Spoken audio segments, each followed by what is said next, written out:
Ang kwentong ito ay hango sa totoong buhay. Karanasan ito ni Ariestelo o mas kilala sa tawag na Tilo. Taong 1956, sa Raiya, Quezon.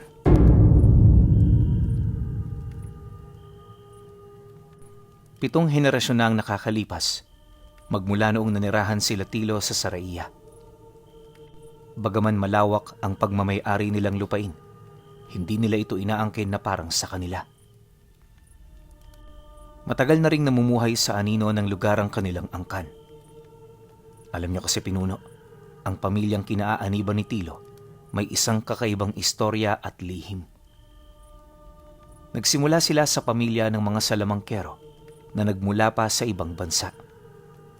Napadpad ang kanilang lahi sa lugar na ito dahil sa pananakop noon ng mga dayuhan. Taliwas sa mga nilalang na palagi mo nang naikukwento, itong pamilya nila Tilo may kakaibang paraan upang magkaroon ng kapangyarihan.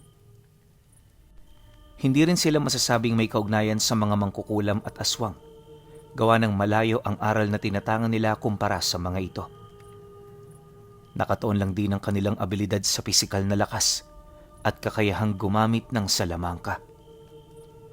Pero kahit ganun lang ang kaya nilang gawin, hindi maipagkakaila ng mga nilalang na nakakalaban nila ang kakaiba nilang lakas at kakayahan. Isa sa nagiging tinik ng mga ito ay ang kawalan nila ng kahinaan sa kahit na anong uri ng bagay. Sa sandali ring mahanap nila ang kanilang biktima, tutugisin nila ito hanggang sa tuluyan na nila itong mapatay. Hindi rin mahalaga kung wala sila roong makukuha, basta ang nais nila mapaginhawa ang mga taong nabibiktima ng mga ito. At upang maisakatuparan ang ganoong bagay, mula pagkabata nagsasanay na silang gumamit ng armas at iba pang mga sandata. Sa sandaling matapos na nila ang pagsasanay, kinakailangan na nilang humiwalay sa angkan para gawin ang kanilang tungkulin. 2 dekada silang papatay ng mga nilalang at kapag natapos na nila ito, doon pa lamang papasok ang panibagong buhay na tatahakin nila. Madalas nag-aasawa ang karamihan, pero ayon kay Tilo, magdudulot lamang ito ng hirap at paghihinagpis sa hinaharap. Kadalasan kasi sa mga kasamahan niya, namamatay kapag pumapasok na sa panibagong estado ng kanilang buhay. Di lang yan, nadadamay din ang kanilang asawa at mga anak, buhat sa paghihigante ng mga nilalang na minsan nilang pinahirapan. Magmula rin noong pumasok siya sa pagsasanay, wala na sa isip niya ang magkaroon ng sariling pamilya. Nangako rin siyang hanggang sa pagtanda niya, patuloy siyang makikipaglaban sa mga ito dahil sa yun lang ang nakikita niyang rason kung bakit siya binuhay sa mundo. Sa paglipas pa ng mga taon at dekadang pagsasanay, nahubog ng husto ang mga kakayahan ni Tilo. Hindi nagtagal, nung makuha na niya ang lahat ng mga tinuturo ng kanyang maestro, dito na siya nagdesisyong bumukod.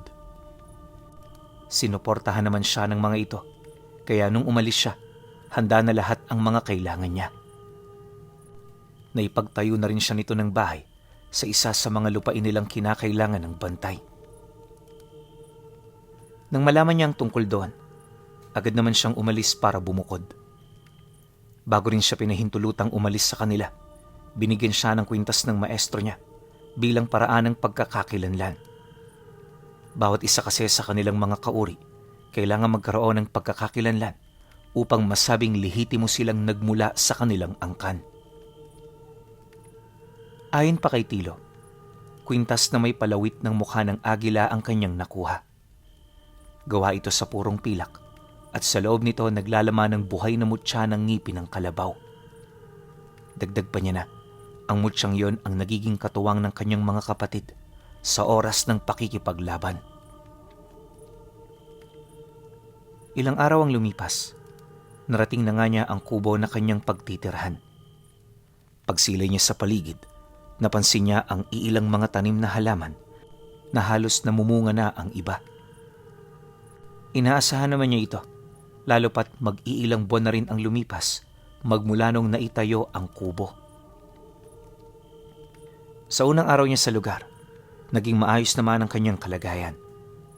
Mula roon, kita niya ang kabilang ibayo ng baryo, kaya madali niya roong matutunugan kung meron mang magpaparamdam na mga nilalang. Base rin sa abiso ng kanyang maestro, talamak doon ang mga aswang na halos gabi-gabing bumibisita sa mga bahay-bahay. Ito rin ang paunang misyon na sa kanya ibinigay, kaya wala siyang karapatan na talikuran ito. Kahit papaano ikinatuwa rin yun ni Tilo dahil sa kauna-unahang pagkakataon, may isasagawa na niya ang matagal na niyang inaasam. Dumaan pa ang mga linggo. Nagmasid siya sa paligid. Kapag umaga namang wala siyang ginagawa, pinagtutuunan niya ng pansin ang paghahasa ng kampilan. Naging madalas din ang pagpunta niya sa baryo upang makiramdam at magmasid. Ilang araw pa ang lumipas matapos ito. Dito na siya nagsimulang kumilos. Sa unang gabi ng pagpunta niya sa baryo, nadatnan niya ang mga kalalakihang nagsusunog ng balat ng nyog sa labas ng mga bahay nito. Halos lahat ng madaraanan niyang pamamahay, ganon at ganon ang ginagawa na para bang meron itong itinataboy. Ilang oras pa ang lumipas, pinili niyang tumambay sa tabi ng kalsada upang mas madali siyang makita ng mga ito. Hawak-hawak na rin niya noon ang kampilan kasama ng isang maliit na sulo na nagbibigay sa kanya ng liwanag. Paglalim naman ng gabi, nang maramdaman na niya ang puwersa ng mga aswang, agad naman siyang tumayo sa kanyang kinaroroonan. Pagbagtas niya ng daan, napangisi na lamang siya nang mapansin niya ang mga ito na nagmamasid sa mga bubong ng bahay na kanyang nadaraanan. Makalipas pa ang ilang minuto, bigla namang nagsilundagan ng mga nilalang kasabay ng walang patid nitong pagsunggab sa kanya. Ayon kay Tilo, nasa humigit 10 aswang ang nagtulong-tulong para pabagsakin siya. Mabuti na lang, may mga eskinitang malalapit kaya nakaisip siya ng taktika kung papaano ito labanan nang hindi sabay-sabay. Habang pilit naman niyang iniilagan ang mga nilalang, dito na siya nagkaroon ng pagkakataon na inumin ng likido na nagbibigay sa kanila ng kakayahan upang madagdagan ang kanilang mga lakas. Ayon sa kanya, kung ordinaryong tao ang iinom nito, paniguradong malalaso nito ang kanilang sistema. Pero kapag sila ang gumamit nito, kabaliktaran ang mangyayari sa kanila. Kung hindi nyo kasi naitatanong pinuno, binubuo ng purong lason ang bawat patak nito. Sadyang napakamapanganib, lalo na kung hindi magagamit ng tama. Dagdag pa niya na, kinakailangan ding mabasbasa ng gamit nilang yon upang mas maging epektibo ito kapag sila na ay nakikipaglaban. Matapos naman niyang malunok ang bawat patak, dahan-dahan nang nagbago ang kulay ng kanyang balat. Nagsimula na ring lumitaw ang kanyang mga ugat kasabay ng pag-umbok ng kanyang mga laman. Pagsilay naman doon ng mga nilalang, agad naman yung napaatras kasabay ng pagpasok ng isa sa mga ito sa eskinita kung saan siya naroroon. May matador na palang ipinadala rito. Bakit, kaibigan? Masyado na ba kaming nakakaperwisyo sa inyo? Ano pa ba ang gusto ninyo? Maliban sa pagbibigay ng respeto sa bawat lupaing pagmamay-ari ninyo? Kailangan din namin kumain. Kung hindi namin to gagawin, mamamatay kaming lahat. Nang marinig naman ni Tilo ang sinabi nito, mariin niya roong inilahad na wala siyang pakialam sa pagkain ng mga ito. Basta ang nais niyang mangyari, tapusin ang unang misyon na ibinigay sa kanya. Dagdag pa niya na, yun lang ang mahalaga sa kanya at wala siyang pakialam sa opinyon ng bawat isa. Pagkalahad naman niya ng mga katagang yon, bigla namang umangil ang kanyang kausap, sabay buka ng malapad nitong pakpak. Maya-maya pa pag-usli naman ng mahahaba nitong kuko, dito na ito buong puwersang sumugod sa kanya. Habang hindi pa ito nakakalapit, walang patid siya nitong pinag-uundayan ng saksak gamit ang buntot nitong may nakapulupot na punyal. Nang mapansin naman yun ni Tilo, todo ilag naman siya hanggang sa magpang-abot na ang mga armas nila. Dahil sa pangyayari, agad naman niyang naramdaman ang hindi pangkaraniwang lakas ng nilalang. Malayo ito sa lakas ng pangkaraniwang aswang, kaya habang nagpapang-abot ang kanilang mga armas, hindi siya pumayag na magawa siya nitong mapangibabawan. Sa pagpapatuloy ng ganoong pangyayari, naisipan niyang gamiting depensa ang sukal ng lugar na kinaroroonan nila. At dahil na rin sa ilang taon niyang pagsasanay, kung kaya't nagawa niya roong lumamang. Hindi nagtagal, nang magkaroon na siya ng pagkakataon, buong puwersa naman siyang tumalon, at pagdating niya sa likod nito, walang pagdadalawang isip niya roong itinarak ang talim ng kanyang kampilan. Sa sobrang haba nito, bumaon sa lupa ang dulo nitong bahagi. Agad naman noong napaluhod ang kanyang katunggali, habang walang patid sa pagsusuka ng dugo. Pagsilay naman niyang malapit na itong bawian ng buhay, marahan naman niyang hinugot ang kanyang armas, sabay lakad patungo sa gitna ng kalsada. Nang marating naman niya ang lugar na yon, pinahira niya ng kanyang damit ang mga dugo sa talim ng kampilan habang kinakausap ang mga nilalang. Nakakalimutan niyo na siguro kung sino ang kaharap ninyo. Bakit? Nakahanda na ba kayo makipagsabayan sa amin? Pagkalahad naman ni Tilo ng mga katagang yan, ramdam niya ang tila bang takot sa mga mata nito. Makalipas pa ang ilang minuto, dahan-dahan na ring napaatras ang mga nilalang hanggang sa isa-isa na itong nagsitalunan patungo sa mga bubong ng bahay. Ilang segundo lang ang dumaan, naglaho ito na parang bula sa kanyang harapan.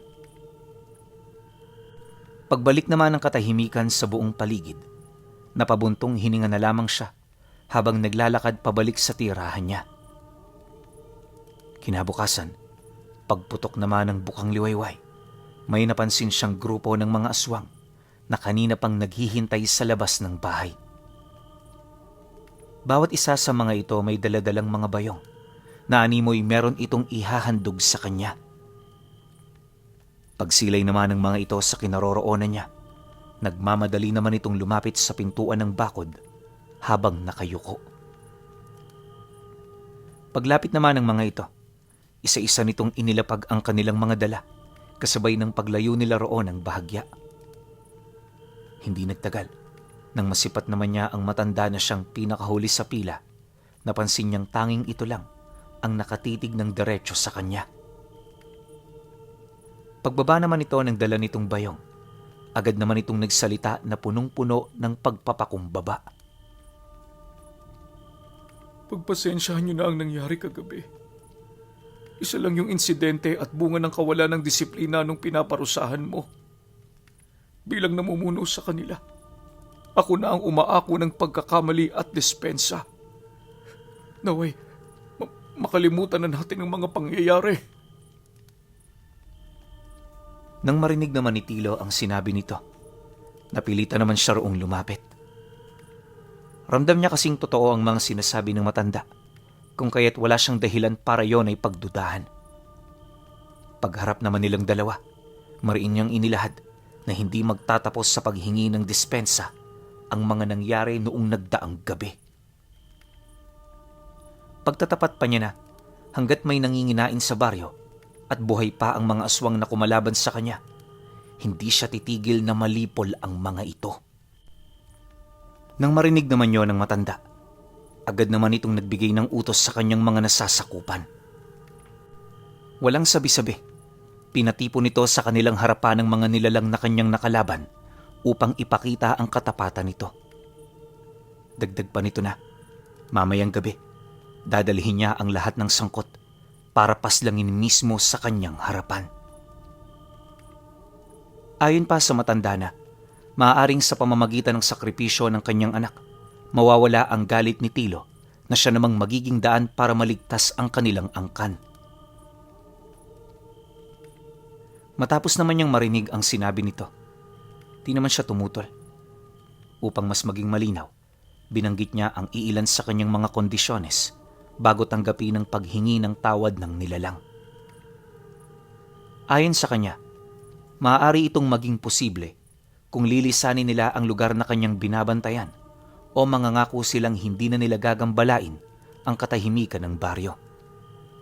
Nabanggit din niya na yun lang ang kinakailangan nitong gawin pagkatapos ng kasunduan nila. Sige, kung yan ang gusto mo, obligado akong sumunod. Maraming salamat sa pagbibigay sa amin ng ikalawang pagkakataon. Pagkalahad naman ng matanda ng mga katagang yan, dali-dali naman itong umalis. Nang makalayo na ang mga ito, dito niya tiningnan isa-isa ang mga bayong nitong iniwan sa harapan ng bahay niya.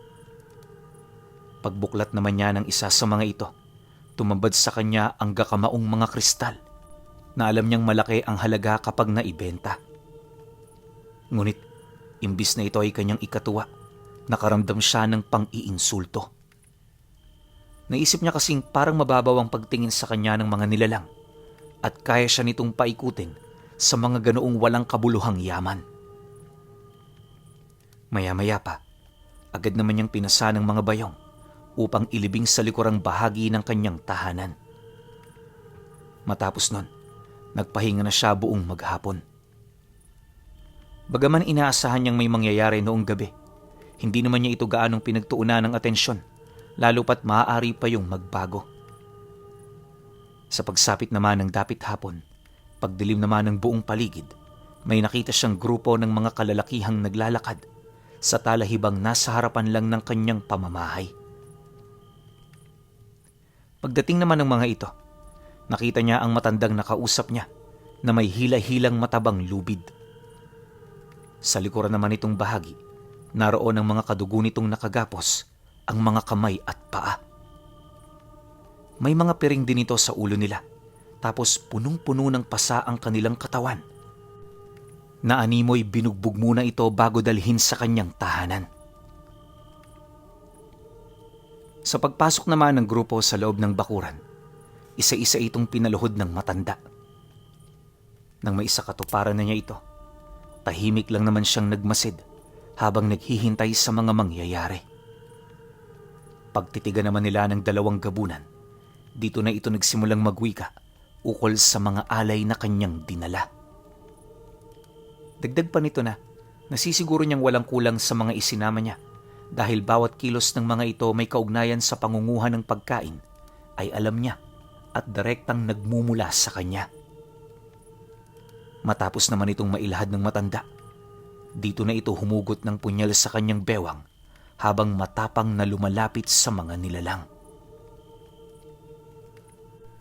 Pagmasdan niyo ng maigi kung gaano kalalim ang aming respeto at katapatan sa inyo.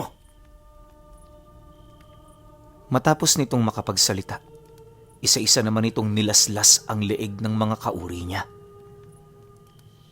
Habang ginagawa ito ng matanda, makikita mo sa mukha nito ang panlulumo buhat sa mga nangyari.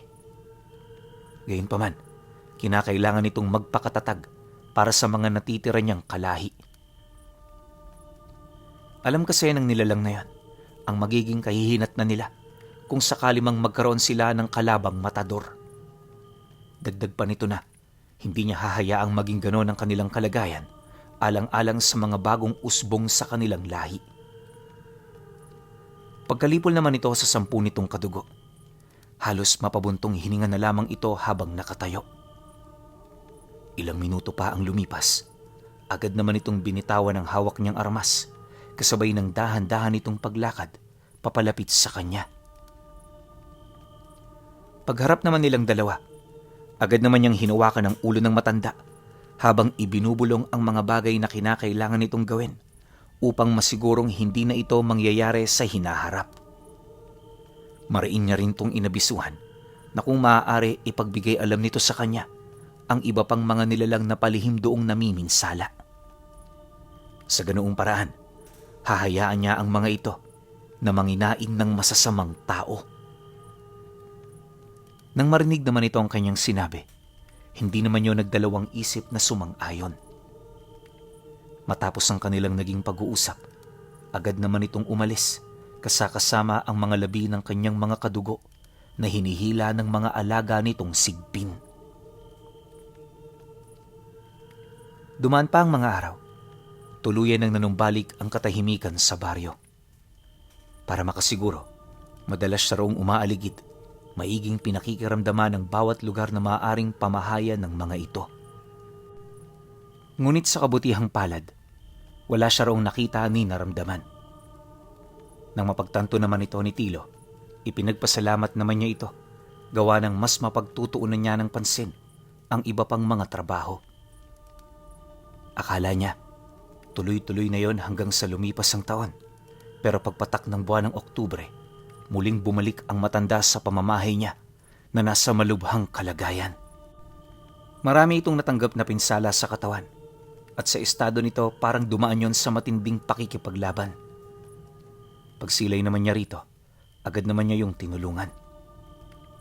Pagpasok nilang dalawa sa loob ng bahay, dito niya na yun sinimulang tanungin ukol sa kung ano ang nangyari.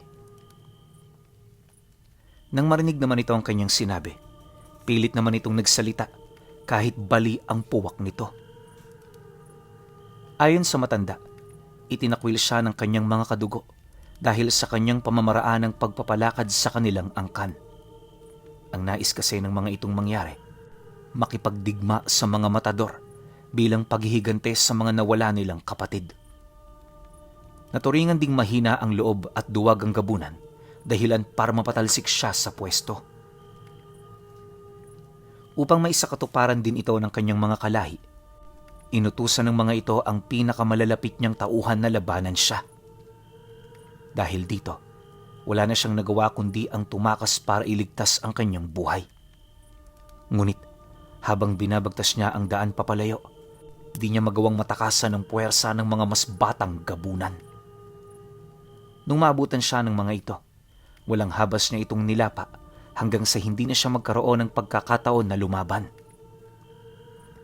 Dahil sa pangyayari, tuluyan na nga siya nitong natalo. Pagsilay naman ng mga itong malapit na siyang mamatay, dito na siya nito iniwan sa damuhan. Mabuti na lang, may lakas pa ito para pahabain ang dila niya. Yon ang kanyang ginamit upang malunasan pansamantala ang mga malalalim nitong pinsala.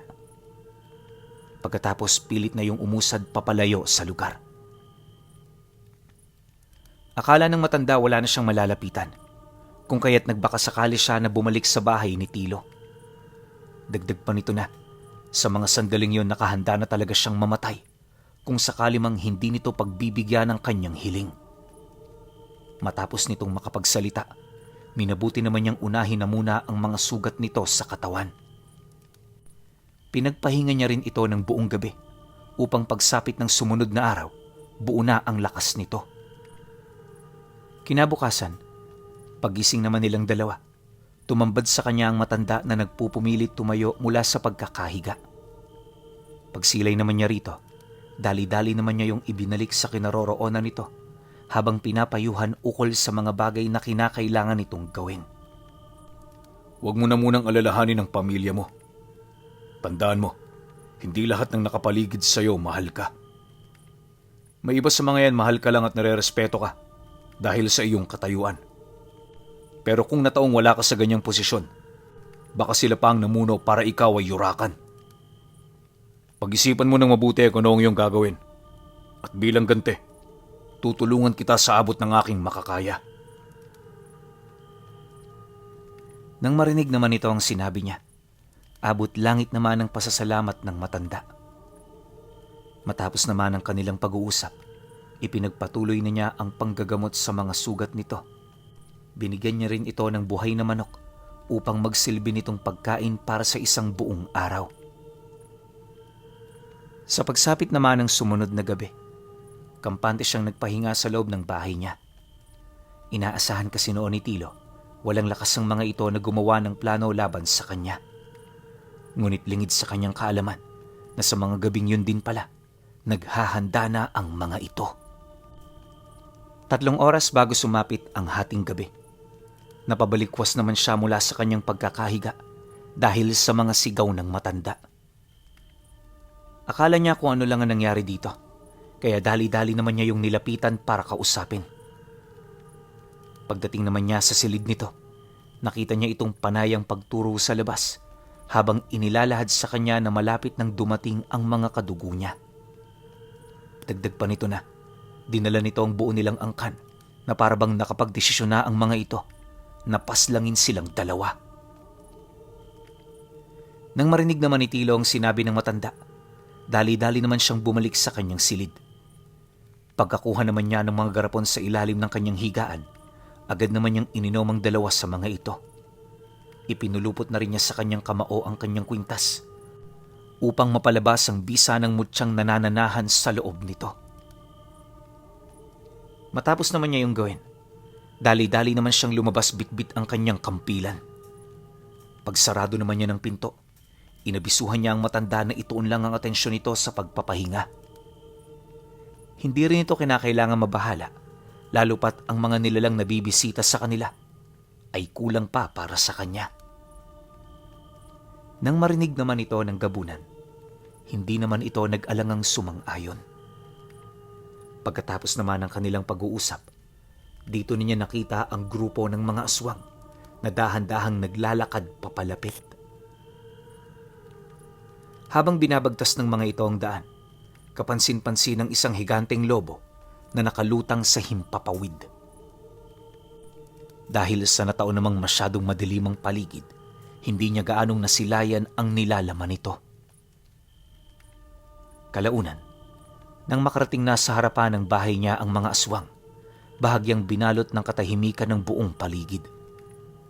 Pag-angil naman ng isa sa mga ito, para itong mga ligaw na hayop na sabay-sabay na sumugod. Noong masipat naman yun ni Tilo, napangisi na lamang siya habang inihahanda ang kanyang sandata. Sa pagwasak ng mga ito sa bakuran ng bahay nila, walang pagdadalawang isip naman niya yung sinalubong. Unang minuto ng pagkakaroon nila ng engkwentro, nakapatay na siya ng 6 sa mga ito. Ang kaso lang, dahil sa dami ng mga nilalang, napilitan siyang gumawa ng harang na poprotekta sa likurang bahagi niya. May mga pagkakataon na rin noong gumagamit na siya ng salamangka hanggang sa humina na ito at hindi na niya mapakinabangan. Makalipas pa ang kalahating oras, purong lakas na lamang na nagmumula sa likido at mutya ang bumubuhay sa kanya. Nagtamo na rin siya noon ng maraming sugat sa katawan, ngunit sa kabila nito patuloy pa rin siyang nakikipaglaban. Sa kabilang panig naman, lagpas na kalahati ang kanyang napatay. Sa sobrang dami ng mga ito, halos naputol na ang dulong bahagi ng kanyang punyal. Dumaan pa ang ilang minuto, nang 5 na lamang sa mga ito ang natira. Pinilit naman niyang umatras para makapagpahinga ng bahagya. Nang mapansin naman ng mga aswang ang kanyang ginawa, pinili naman ng mga itong pagbigyan siya ng pagkakataon. Habang nakalupasaysay siya sa isang tabi, nakita niya kung gaano kasaya ang bagong pinuno ng lahi. Sabi nila, ang mga matador ay walang kahinaan. Pero sa nakikita ko ngayon, parang hindi naman totoo. Tunay ngang bawat istorya, merong karugtong na mga salita para mas maging interesante itong pakinggan. Nakakalungkot lang isipin na kayo bilang mga nilalang na aming kinakatakutan ay meron din palang mga kahinaan. Ikaw ang unang matador na mapapaslang ng aming lahi, kaya ang ulo mo ang magsisilbi naming tropeyo. Ilalagay namin ito sa sentro ng aming pugad upang magsilbing babala at paalala sa mga katulad mong magtatangka sa amin. Dagdag pa nito na, dahil sa kanyang labi, mas aangat pa ng husto ang kanilang lahi. Matapos naman itong mailahad ang mga bagay-bagay, bahagya naman itong natigilan nang masipat nitong may dinukot si Tilo sa ilalim ng kanyang tahanan. Pagkakuha naman ito ng malaking garapon, nakita nilang naglalaman ito ng likidong kanyang iniinom. Dala ng kanilang takot at pag-aalala, sinubukan nila itong pigilan, ngunit huli na ang lahat. Bago pa man kasi makalapit, nalagok na niya ang lahat ng laman nito. Pagtayo naman ni Tilo, unti-unting nagbago ang ihip ng hangin at sa isang iglap, unti-unti siyang niyakap ng kanyang anino na animoy nagsisilbi niyang kasuotan. Pagkakuha naman niya ng kampilan, biglang umitim ang talim nito At sa isang kisap mata, lahat ng natitirang tauhan ng pinuno ng angkan namatay sa harapan niya. Sa sobrang bilis ng pagkilos ni Tilo, napugutan muna yon ng ulo bago pa ito makakilos. Pagharap naman nilang dalawa, tila bang nagbago ang sitwasyon. Sa halip di na tumawa pa ang nilalang, napaupo na lamang ito habang nanginginig ang buo nitong katawan. Maya-maya pa, nagsimula na rin yung humingi ng tawad sa kanya kasabay ng walang patid nitong pagmamakaawa. Nang marinig naman niya ang mga pakiusap nito, walang pagdadalawang isip naman niyang tinapyas ang mga kamay nito, sabay tarak ng kanyang kampilan sa dibdib kung saan naroon ang puso ng nilalang. Pagtagos naman ng talim sa kabilang bahagi, tulala naman yung binawian ng buhay. Matapos ang mga pangyayari, iniwan niya ang mga itong nakahandusay sa buong paligid. Pagpasok niya sa loob ng bahay, dumiretso siya sa palikuran para alisin ang mga bahid ng dugo sa kanyang katawan. Maya-maya pa, nang makapagpalit na rin siya ng damit, diretso naman siyang tumungo sa sala upang tingnan ng mga engkantong kumuha sa mga bangkay ng nilalang na napatay niya. Hindi nagtagal, nang mawala na ang mga ito, pinili naman niyang bumalik sa silid kung saan naroon ang matanda. Magmula noong nangyari ang bagay na yan, naging sanggang dikit na sila ng gabunan. Ayon kay Tilo, ang nangyari noong gabi ang isa sa mga kaganapang hindi niya makakalimutan. Sa loob din ng 3 dekada niyang pakikipaglaban, nanatili sa kanyang tabi ang matandang gabunan. At ang dugong nananalaytay kay Tilo ay kilalang kilala sa kanilang lugar bilang mga angka ng mga matador na kinakatakutan ng mga aswang.